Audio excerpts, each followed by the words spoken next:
So I want to welcome everyone to this episode of Deep Dive. I'm Kevin Benedict, your program host, and I want to introduce my guest, Lauren Smith. Lauren, thanks for joining us. Hey, thanks, Kevin. Glad to be here. Now, Lauren is the EVP, or Executive Vice President of Revenue and Alliances for North America at ClickFox, a very interesting company that helps people improve their ability and understanding of customer journeys and all kinds of fun things. That's right. That's right. All right. It's a mouthful of a title. It's not really that complicated, but we can get into all that. So, Lauren, before we dig any deeper, just tell us about yourself, Lauren. Yeah, sure. So I'm based in Northern California. I live in a town called Granite Bay, which is just outside of Sacramento. So love to be a little bit off the beaten path, but still close to civilization. So enjoy that life up here. And I've been at ClickFox for a long time. I've been at ClickFox going on 11 years, which is 77 years in ClickFox, or dog years. But I've been doing the last, let's say, 3 or 4 years, really focused on revenue and scale and the selling of our product. Also have a heavy focus in the channel and alliance scale and ecosystem that we're trying to build. Prior to that, I established our services practice. So when I started, we had a very small organization, and so I spent 4 or 5 years building out our professional services and consulting practice, and then moved into a revenue and a sales role. Prior to that, I have a consulting background. I was at Accenture for several years, delivering. Back in those days, it was called CRM, but it was effectively analytics centered on the customer for major enterprises. And then there's another consulting company that's called Slalom Consulting, which is fairly large now. When I was there, we were opening our second office, so I helped open the Chicago office, and it's been a good career so far. I'm a Purdue University alumni, so it would be remiss to not mention that. I'm very proud of that. And my travels have taken me all over, from Chicago to Denver to San Diego, back here to Sacramento. So it's been really fun over the years, and I'm really happy with what we're doing at ClickFox now, and it's been really great. Oh, that's exciting. We'll dig into there. But it just occurred to me that if Sacramento's on the edge of civilization, where am I in Boise? Yeah, exactly.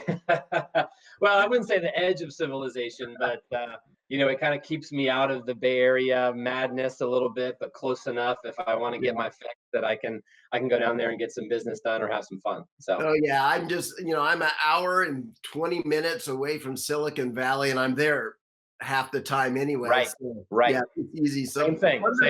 Amtrak right in and you're good. So. All right. It takes us about the same amount of time too. Exactly. Yeah, exactly. And if I drive, it takes me twice as long as it does take you. So. Oh my.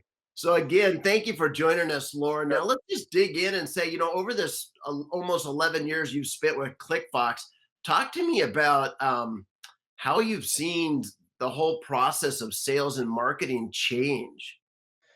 Yeah, it's that decade has been a very interesting one for, and I'll talk from a technology and a software perspective, but I think the biggest thing that's changed is the ways in which that you can reach out to and contact and educate and partner with your prospects and with your current customers. There's just a proliferation of ways in which you can reach out, traditional ways.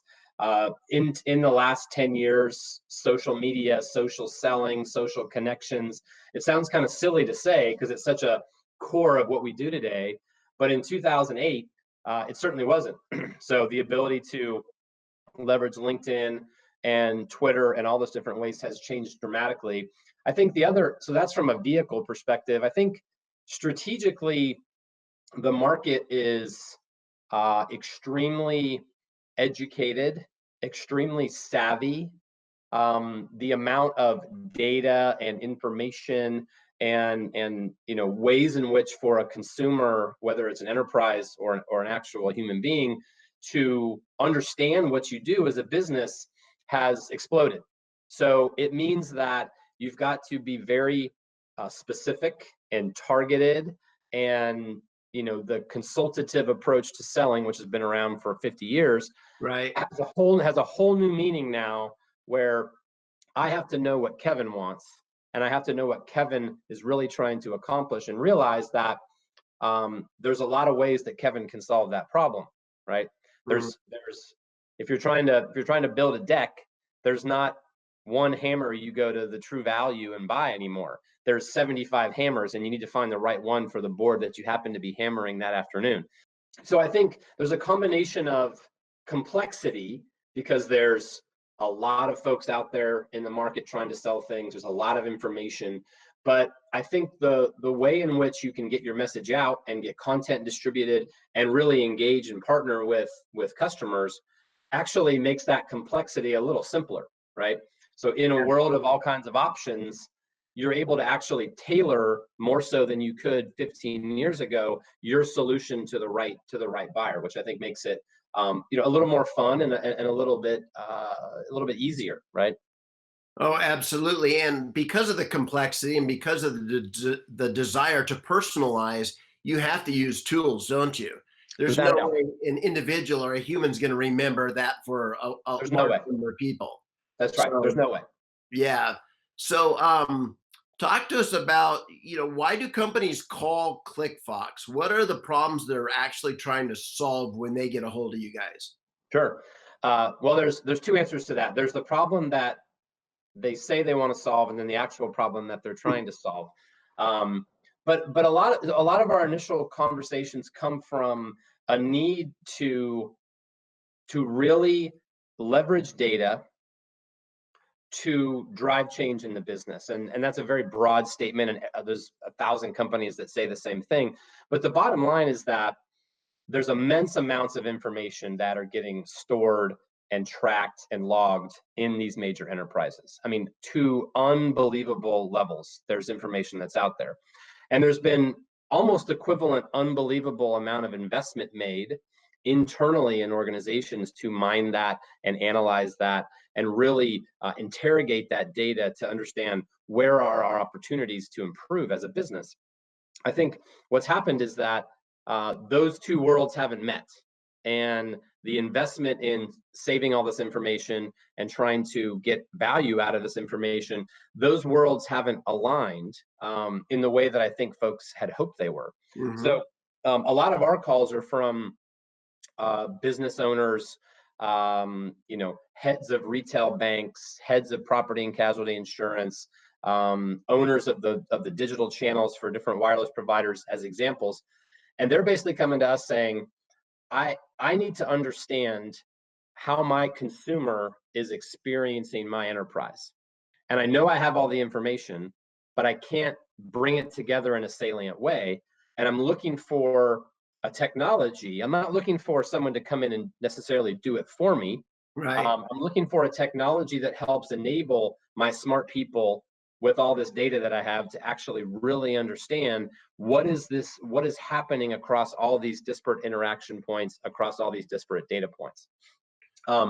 It's almost an emotional or a humanized reason that they're reaching out. Nobody's buying customer journey analytics just to have customer journey analytics. It's Right. not a data warehouse. It's not Yeah. dashboarding. It's not BI.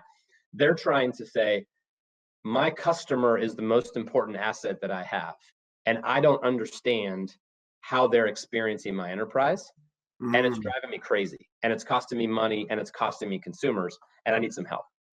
Ah, very interesting. So how do you guys offer to solve that problem?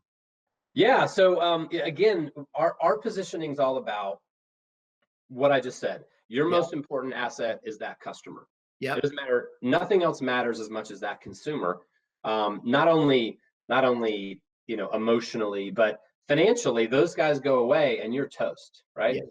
And that consumer looks at the world in a way that no computer or system can look at the world. So when Mhm. I'm interacting with my bank, I don't look at my ATM transaction and my website interaction and my teller interaction and my call center conversation. I don't look at those as disparate, different things. Right. That's One all. That's brand. all. That's it. That's all interacting with my bank. And I'm trying to accomplish something. I'm trying to transfer funds. I'm trying to dispute a charge on my card, something. That's how I look at the world. The problem is that the enterprises don't operate and aren't organized the same way. And so they're trying to look at me as a human being. I'm able to look at all that interactions and process all that information and call it one thing. Lauren Smith trying to dispute a charge on my credit card. Right. Well, the banks don't look at it that way, right?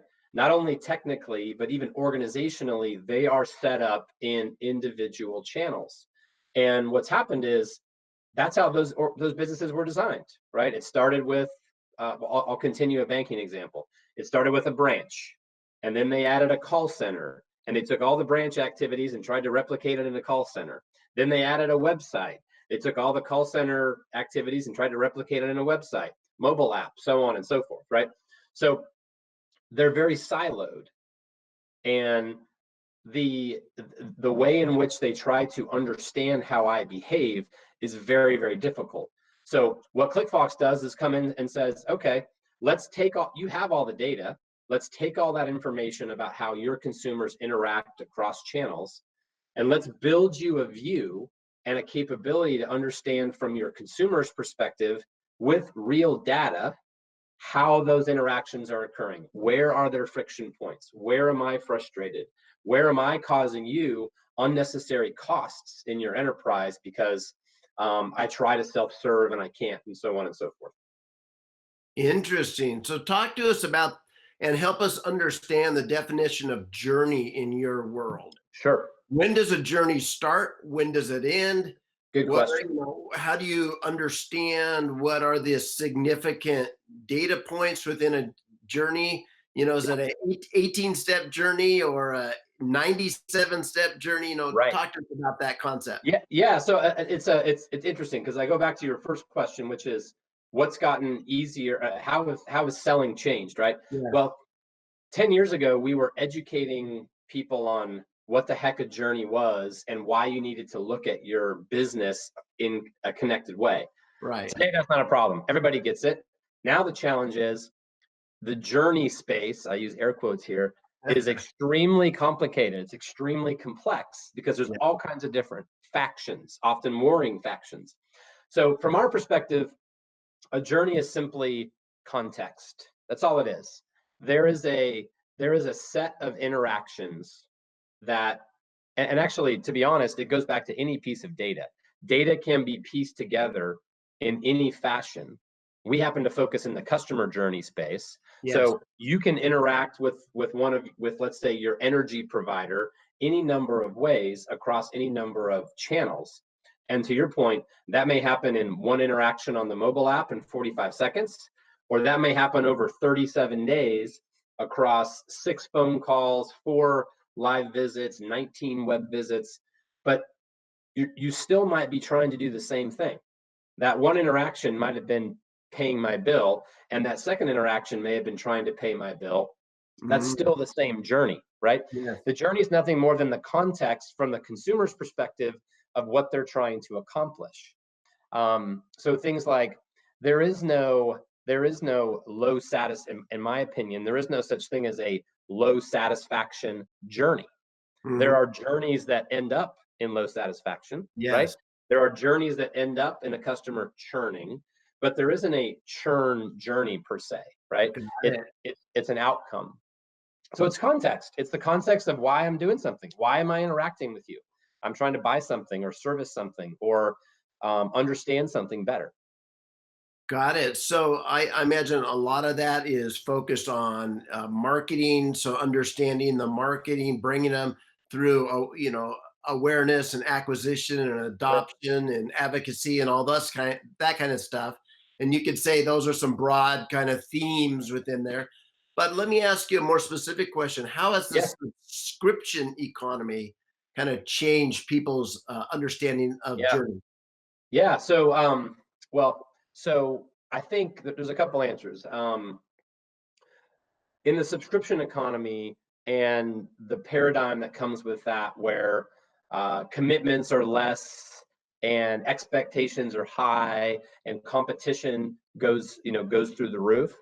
I think the need to understand at scale the full picture of how your consumers are experiencing your company and your products and interacting with you, starting with the sell all the way to, the use and service of whatever product they buy, it becomes even more critical that you understand that full picture, because you don't have the luxury of, let's think about the wireless world 5 years ago. Hmm. You were locked into 12, 24, 36-month contracts. If I'm a wireless carrier and I screw up my customer experience for the first 9 months, didn't really matter, right? I mean, there may be some extreme cases, but you're done, you're locked in. Now, with an ability to get out whenever I want to, I have to ensure that, I care about you, that I'm putting things in front of you from a channel option perspective, from a service perspective, from a product perspective, that will keep you recurring as a customer, right? It's a challenge we faced. I mean, the software industry is almost, for us, it's a subscription model, and we'd love to have long-term 10-year agreements, but it just ain't how the world works these days. Right. So we have to drink our own medicine or eat our own dog food or whatever analogy you want to use, Yeah. and continue that same level of service. And without being able to really understand empirically what your customers are experiencing, you put yourself at great risk for for losing those. Got it. So what's your advice to, once you have this data in front of you and you have a relatively clear understanding of what your customers' journeys are all about, how do you act on that? What do Yeah. you have advice for leaders? I mean, absolutely. I mean, the biggest challenge that ClickFox as a company has is that it's not our customers' data. Our customers' data is good. It's not our platform's ability to find insights. Without fail, we always find insights that are amazing and through the roof. It's helping our customers and partnering with them to drive that change, right? Analytics for analytics' sake is of very little, if any, use, right? So a couple of things. One is you have to have buy-in from your peers in other organizations. And what I mean by that is the nature of what ClickFox brings is a connected view of data across silos. Well, that's difficult enough to do without ClickFox, and we make that easier. But what also becomes difficult is getting all the different leaders and organizations of those different silos to talk the same talk.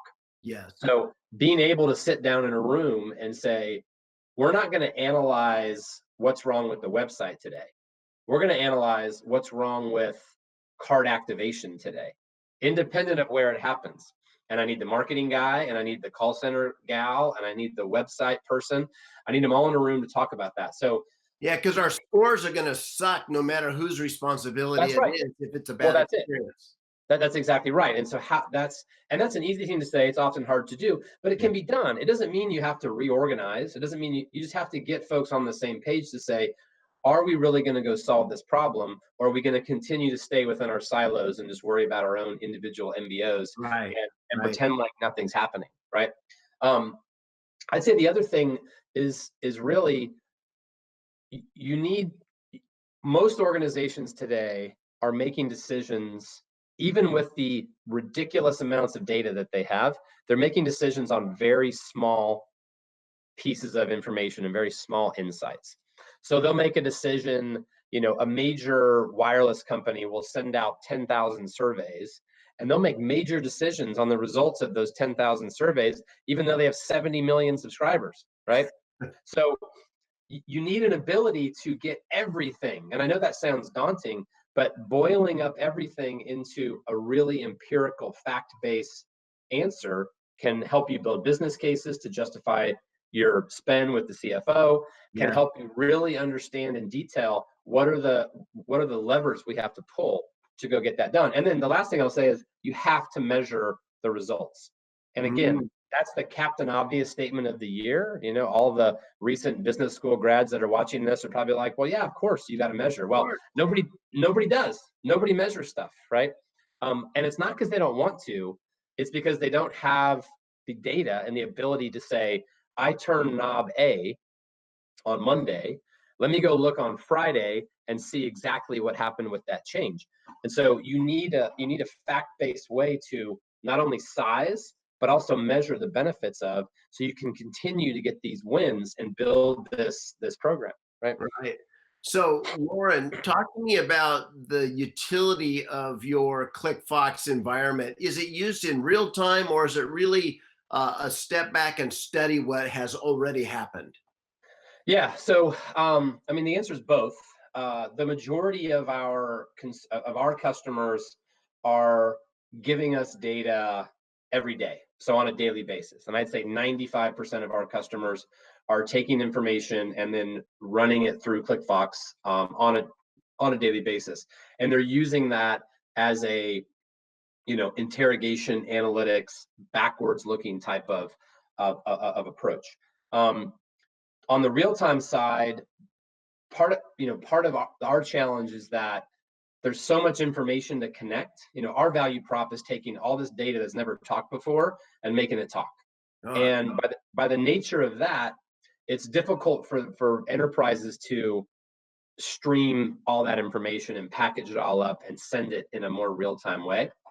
I will say that even if something's 24 hours in arrears, part of the nature of being able to see the customer journey over time is a valuable input into real-time decisioning that our customers make. So as an example, let's say that so we have some customers that will take the last 30 days of behavior for every customer they have, and they'll put them into certain profiles, and they'll tag those people, and they will treat them differently in a store or in a marketing campaign or in the call center, or they may get a tailored mobile apps screen based on what their behavioral profile was over the last 30 days. So they can leverage ClickFox data as they make real-time decisions, even if that ClickFox data is not being fed and streamed in real time, if that makes sense. I get it. So you can recognize patterns and then build those pattern recognitions into real-time environments. So if that pattern starts to emerge, different behaviors can be done. Yeah, that's exactly right. And so, leverage a lot of times, automation, AI, robotics, proactive treatment of the customers. Those are the buzzword. That's the buzzword bingo topics Mhm. for the last 6 months. But a lot of the problems with those tools is that they're not fed the right contextualized data. Ah, And oftentimes they're making decisions on only who someone is and maybe not who someone is and what they've been doing.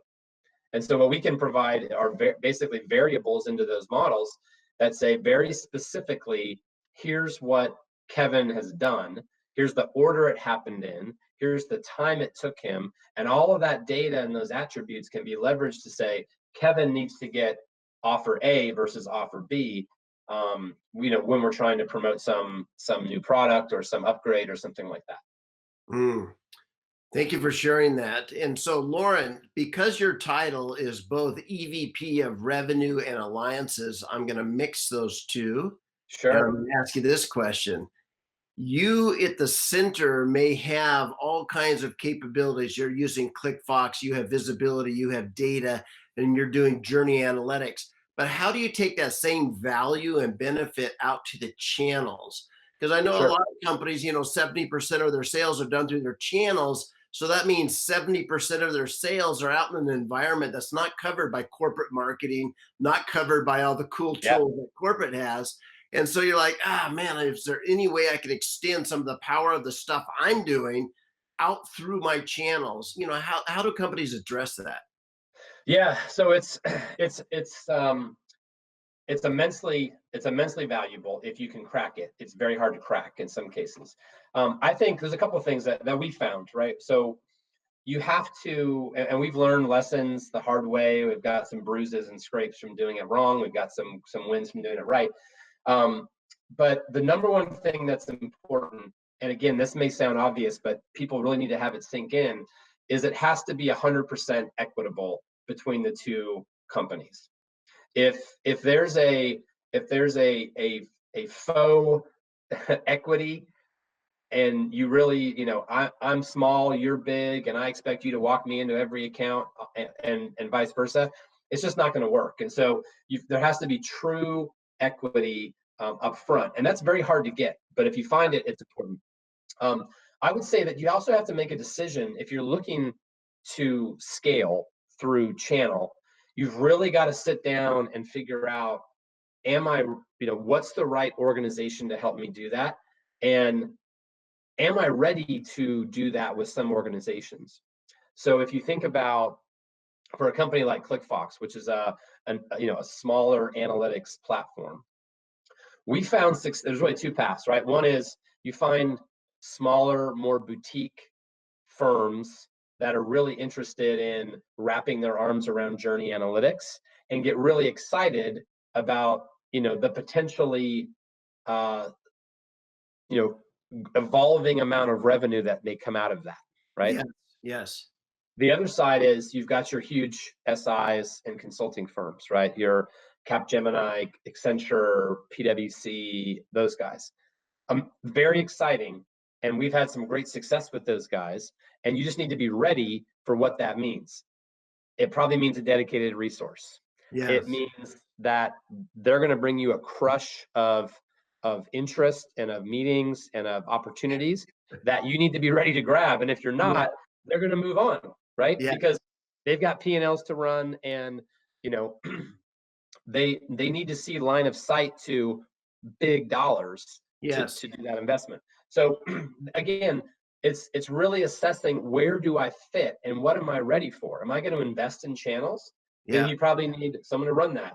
You need sales minded partner leads to own one or two of those partners. And the thing that people really don't think about, you need enablement people to help enable those partners to come to bear. And Yeah. that's not typically a salesperson. It might be somebody from your services practice. It might be somebody else, but you really need someone to give them the bear hug to say, I'm here for you. Let's go get this done. And folks, we made the mistake, and folks tend to underinvest in that piece. But if you do it right, 70% of revenue from channel would be amazing, right? Oh, absolutely. What we see there is that when you start expanding on channels, there's also a big expansion requirement on content that they can use to sell, that they Sure. can use to enable your solution and all that kind of stuff too. So there's a big demand there. So let's talk about that from a marketing and sales perspective. Let's talk about content Yep. specifically. How have you seen the demand and requirement for content change over the past few years? Are people wanting more of, video walkthroughs or feature walkthroughs or customer enablement stuff, sales enablement, or is it really the same stuff? What do you Yeah. see and what's the demand for content and how's that changed? Yeah, that's a really good question. I would say a couple things. Stream of consciousness, right? And it could be different for partners versus the market in general versus consumer versus customers. But absolutely, people want videos, multimedia, interactive content, hands down, without a doubt. They want to see videos of your product.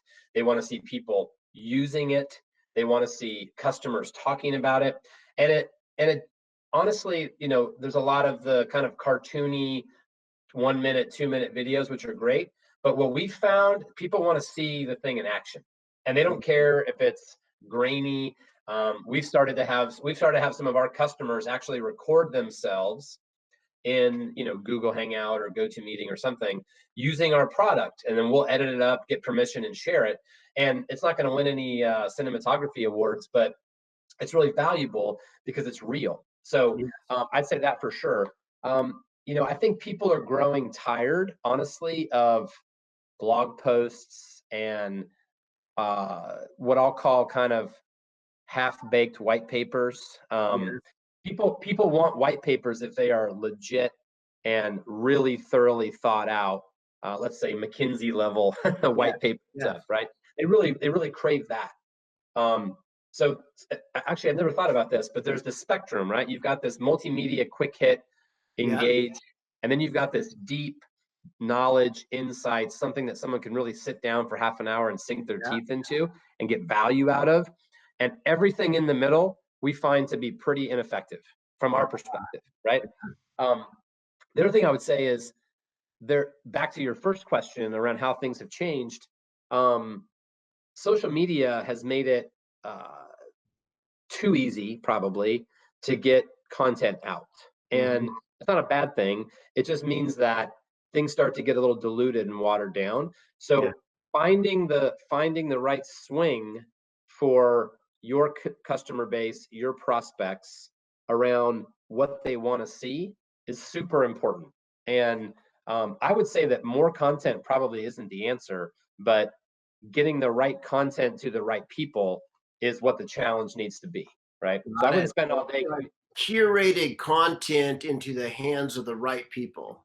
That's right. And we've struggled, just to be honest. I mean, over the last 3 years, in the last year, I think we've hit it. You've got to be very deliberate. Um, Especially, I mean, in our space, in the customer journey space, everybody from ClickFox and other smaller companies like that to consulting firms to big dogs like IBM, Oracle, and Salesforce, right? Mhm. Everyone's doing customer journeys and they all say the same thing, Yeah. even though their products could be vastly different.